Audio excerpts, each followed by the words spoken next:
அனைத்து தமிழ் உள்ளங்களுக்கும் வணக்கம். நாம் இந்த பதிவில் 2024ஆம் ஆண்டின் 11வது மாதமான மாசி மாதத்தின் 12 ராசிகளின் பலன்களையும் அதற்கான பரிகாரங்கள் என்னென்ன என்பதையும் இந்த பதிவில் விரிவாக காண்போம். எல்லோர் வாழ்விலும் பலமும் நலமும் செல்வ செழிப்பும் பெற எல்லாம் வல்ல இறைவனை வேண்டுகிறேன்.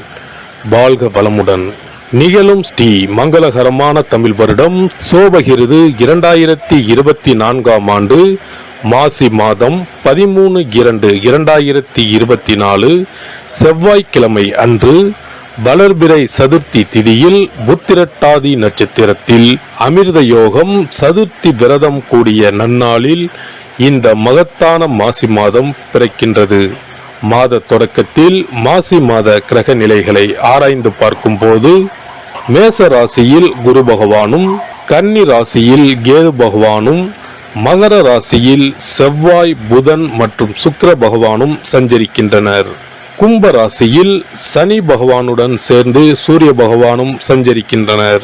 மீன ராசியில் ராகு பகவான் சஞ்சரிக்கின்றார். தமிழ் மாதங்களில் 11வது மாதமான மாசி மாதம் இது வழிபாட்டிற்கு உரிய மாதமாகும். சூரியன் கும்பராசியில் பயணம் செய்வதால் இந்த மாதத்தினை கும்ப மாதம் என்றும் அழைப்பார்கள். சூரிய பகவான் பிப்ரவரி 13 அன்று மகர ராசியில் இருந்து கும்பராசிக்கு பயிற்சியாகின்றார். மாசி மகம் வருடத்திற்கு ஒரு முறை வீதம் மட்டுமே வரும். அதாவது மாசி தமிழ் மாதத்தில் மகம் நட்சத்திரத்தில் எப்போது பௌர்ணமி வருகிறதோ அன்றைய தினம் மாசி மகம் ஆகும். 12 வருடங்களுக்கு ஒரு முறை வருகின்றதை மகா மாசி மகம் தினம் என்று அழைக்கிறோம். இது கும்பகோணம் கும்பேஸ்வரர் கோவிலில் வெகு விமர்சையாக நடைபெறும். அதேபோல் திருக்கோஷ்டியூர் பெருமாள் கோவிலிலும் இந்த திருவிழாக்கள் வருடத்தில் ஒரு முறை வருகிற மாசி மகத்தில் நடைபெறும். இந்த நாள் எதற்காக நாம் கொண்டாடுகிறோம் என்றால், நமது பாவங்களை போக்கவும், பித்ருக்களை வேண்டுவதற்கும், தோஷங்களை போக்கவும் மற்றும் மகப்பேறு கிடைக்கவும் நாம் கொண்டாடுகின்றோம். அனைத்து வருடங்களிலும் ஒரே மாதிரி தேதிகள் வராது. வருடா வருடம் தேதிகள் மாறும். கங்கை, காவிரி போன்ற நதிக்கரைகளில் புனித நீராடி நாம் முன்பின் செய்த பாவங்களை போக்கலாம். அதே சமயத்தில் புனித ஸ்தலங்களுக்கு இந்த நாளில் நாம் செல்வதன் மூலம் இறைவன் அருள் பெறலாம். இந்த நாளில் நாம் அருள்மிகு சிவபெருமான், முருகப்பெருமான், அம்பிகை மற்றும் பித்ருக்களை வணங்கி அருள் பெறலாம். நதிக்கரைகள், கடல்கள், குளங்களுக்கு செல்ல முடியாதவர்கள் உங்கள் வீட்டில் உள்ள தண்ணீரை புனித நீரென நினைத்து கொண்டு நீராடலாம். ஆங்கில மாதம் மார்ச் 5 இரவு 9:30 மணிக்கு ஆரம்பித்து மார்ச் 7 விடியற்காலை 12:05 மாசி மகம் முடிவடைகிறது. மிதுன ராசி அன்பர்களுக்கு மிருகசீரிடம் 3, 4ஆம் பாதம், திருவாதிரை, புனர்பூசம் 1, 2, 3ஆம் பாதம் நட்சத்திரங்களில் பிறந்தவர்களுக்கு உங்களது இனம் புரியாத சஞ்சலங்கள் அனைத்திற்கும் தீர்வை தருகின்ற மாதம் இது. மாதம் தொடங்கி முதல் வாரம் முடிவதற்குள் எதிர்கால உயர்வுக்கான அனைத்து அதிர்ஷ்டங்களையும் சந்திக்கப் போகிறீர்கள். எந்த விஷயத்திலும் தடை தாமத குறுக்கீடு ஏற்படாது. இம்மாத கிரக நிலைகளான 9ஆம் இட சூரியன், 11இல் குரு, ராசிநாதன் புதன், லாபாதிபதியான செவ்வாய் கிரகத்தின் பலம் ஆகியவற்றால் எதிர்பாராத வகையில் திருப்தி மேன்மைகளை வழங்கும். பொருளாதாரம் சிறப்பாகவே தொடரும். ஆரோக்கிய தொந்தரவு, மருத்துவ செலவினங்கள் ஏற்படாது. அத்தியாவசிய கடமை விஷயங்கள் உபரியாகவே பூர்த்தியாகும். வாழ்க்கை துணையுடனான ஒற்றுமை குறைவு பிரச்சனைகளில் முதல் வாரம் முடிந்த பிறகு இனிமையான தீர்வு ஏற்படும். உத்தியோகம், பணி, பதவி, பொறுப்பு விஷயங்களில் சங்கடம், வீண் பிரச்சனைகள், அதிகாரி, சக ஊழியர்கள் மூலம் ஏற்பட்டிருக்கிற நெருக்கடிகள் விலகும். இம்மாதத்தில் மிருகசீரிட நட்சத்திரக்காரர்கள் ஏகபோக வளர்ச்சிகளை, சந்தோஷ மாற்றங்களை சந்திப்பார்கள். கடன், கன்னி, பம்பு வழக்கு விஷயங்களால் பாதிப்பு நெருங்காது. பூர்வீக சொத்து சம்பந்தமான வில்லங்க விவகாரங்களில் கோர்ட், காவல்துறை, பஞ்சாயத்து பிரச்சனைகளில் சாதகம் உண்டு. திருவாதிரை நட்சத்திரக்காரர்கள் மாதம் தொடங்கி 16 தினங்கள் வரை கவனமாக செயல்பட வேண்டியது அவசியம். அதன் பிறகு போராட்டமும் பிரச்சனைகளும் ஓய்ந்துவிடும்.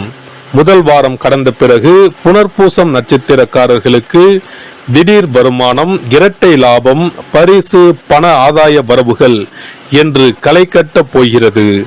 இம்மாத புதன், வெள்ளி மற்றும் சனிக்கிழமைகளில் அபரிமித சகாய காரிய பலித மேன்மைகளும் உண்டு. இம்மாத 1, 5, 15, 27 தினங்கள் ஆச்சரியப்படுகிற திருப்பங்களை, பொன்பொருள் சேர்க்கை, சொத்து பத்து சம்பந்தப்பட்ட மகிழ்ச்சிகரமான அனுபவங்கள் காத்திருக்கின்றன. உத்தியோகஸ்தர்களுக்கு சென்ற மாதம் வரை அலுவலகத்தில் தொடர்ந்து ஏற்பட்டு வந்த பல பிரச்சனைகள் நல்லபடியாக தீர ஆரம்பிக்கும். உழைப்பின் கடுமையும் அலுவலக பொறுப்புகள் சம்பந்தமான வெளியூர் பயணங்களும் நீடிக்கும். இருப்பினும் உங்கள் நேர்மை மற்றும் உழைப்பு ஆகியவற்றிற்கு பாராட்டுதல் அதிகமாகும். இதுவரை உங்களுக்கு மறுக்கப்பட்டு வந்த பதவி உயர்வு, ஊதியம் மற்றும் சலுகைகள் உயர்வு கிடைப்பதற்கு சூழ்நிலை ஏற்பட்டுள்ளது. வெளிநாடுகளில் ஏற்பட்டுள்ள பொருளாதார பின்னடைவினால் பணியை இழந்து வருந்தும் மிதுன ராசியினருக்கு வேறு வேலை கிடைக்க அனுகூலமாக அமைந்துள்ளன கிரக நிலைகள். வியாபாரிகளுக்கு சந்தை நிலவரத்தில் நல்ல மாறுதலை இம்மாதம் காணலாம். மந்த நிலையிலிருந்து வரும் உற்பத்தியை அதிகரிப்பதற்கு சாதகமான மாதம் இது. உற்பத்திக்கு அவசியமான மூலப்பொருட்களின் விலை அனுகூலமாக மாறும். நிதி நிறுவனங்களின் ஆதரவு கிடைக்கும். ஏற்றுமதி துறையினருக்கு அந்நிய சந்தைகளின் நிலவரம் சாதகமாக மாறும். லாபம் மீண்டும் அதிகரிக்க ஆரம்பிப்பதை அன்றாட விற்பனையில் காண முடியும். கலைஞர்களுக்கு புதிய வாய்ப்புகள் கை கொடுக்கும். உங்களை கண்டாலே முகத்தை திருப்பிக் கொண்ட அனைவரும் இனி உங்களை தேடி வருவார்கள். நிதி நிறுவனங்களின் ஆதரவு கிடைக்கும். இதுவரை நஷ்டத்திலேயே இயங்கி வந்த அனைத்தும் லாபமாக இயங்க ஆரம்பிக்கும். அரசியல்வாதிகளுக்கு கட்சி பணிகளாலும் வெளியூர் பயணங்களினாலும் ஆரோக்கியத்தில் ஏற்பட்ட பாதிப்பு படிப்படியாக குறையும். இதற்கு காரணம் அஷ்டமஸ்தானத்திற்கு ஏற்பட்டிருந்த தோஷம் தற்போது விலகியிருப்பதே ஆகும். இருப்பினும் கட்சியில் மறைமுக எதிரிகள் உங்கள் நலனுக்கு எதிராக தொடர்ந்து செயல்பட்டு வருவதை மறந்துவிட வேண்டாம். மாணவர்களுக்கு கல்வி நிறுவனம் சார்பாக சன்மானத்தை, பாராட்டுகளை அடையப் போகிறீர்கள். விவசாயிகளுக்கு தொடர் நஷ்டம், பேரிழப்பு போன்றவைகளுக்கு தீர்வு காத்திருக்கிறது. பரிகாரம்: இம்மாத சனிக்கிழமைகளில் ஸ்ரீ பெருமாள் தெய்வ வழிபாடு வைத்துக் கொள்ளவும். செவ்வாய்க்கிழமைகளில் ஸ்ரீ காளி வழிபாடு செய்வதன் மூலம் பல நன்மைகளை அடையலாம். சிறப்பு பரிகாரங்கள்: வருமானத்தை பெருக்குவதற்கு வருமானம் வந்ததும் அல்லது சம்பளம் வாங்கியதும் அந்த தொகையில் 1% தொகையை தனியாக எடுத்து வைத்து விடுங்கள். அந்த பணத்தில் பாலால் செய்த இனிப்பு வகைகள், வாயில் போட்டாலே தித்திப்புடன் எளிதில் கரைந்து வாயிற்குள் போய்விடக்கூடிய இனிப்பு வகைகளை வாங்கி ஆதரவற்றோர், சாலையோர பணியாளர்கள், தூய்மை பணி செய்வோர், ஆதரவற்ற நிலையில் வறுமையில் வாடும் குழந்தைகள் மற்றும் தொழிலாளர்களுக்கு கொடுங்கள். மகிழ்ச்சியுடன் உங்கள் கைகளால் இனிப்புகளை கொடுங்கள். இப்படி செய்வதால் சனி சுக்கிர யோகம் உண்டாகும். இதனால் வருமானம் பெருகுவதுடன் கையில் பணம் சேர்ந்து கொண்டே இருக்கும். வருமானத்திற்கு தடையோ பஞ்சமோ வராது. ஏதாவது ஒரு வகையில் பணம் வந்து கொண்டே இருக்கும். இது தவிர மாத சம்பளம் வாங்கியதும் அல்லது கைக்கு வருமானம் வரும்போது ஒவ்வொரு மாதமும் முதல் செலவாக வீட்டிற்கு கல்லுப்பு, ஊறுகாய் போன்றவற்றை வாங்கி வைக்கவும். கல்லுப்பு, ஊறுகாய் போன்றவை மகாலட்சுமிக்கு மிகவும் விருப்பமான ஒன்று. இந்த பொருட்கள் வீட்டில் இருந்தால் மகாலட்சுமியின் அருள் வீட்டில் இருந்து கொண்டே இருக்கும். எந்த காரணத்திற்காகவும் இந்த பொருட்களை தானமாகவோ கடனாகவோ கொடுக்க கூடாது.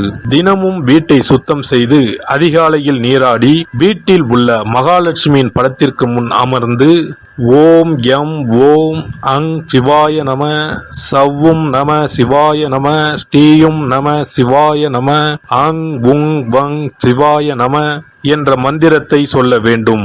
இந்த மந்திரத்தை தினமும் சொல்லி வந்தால் பணம் வீணாக விரயமாகாமல் பணம் சேர்ந்து கொண்டே இருக்கும்.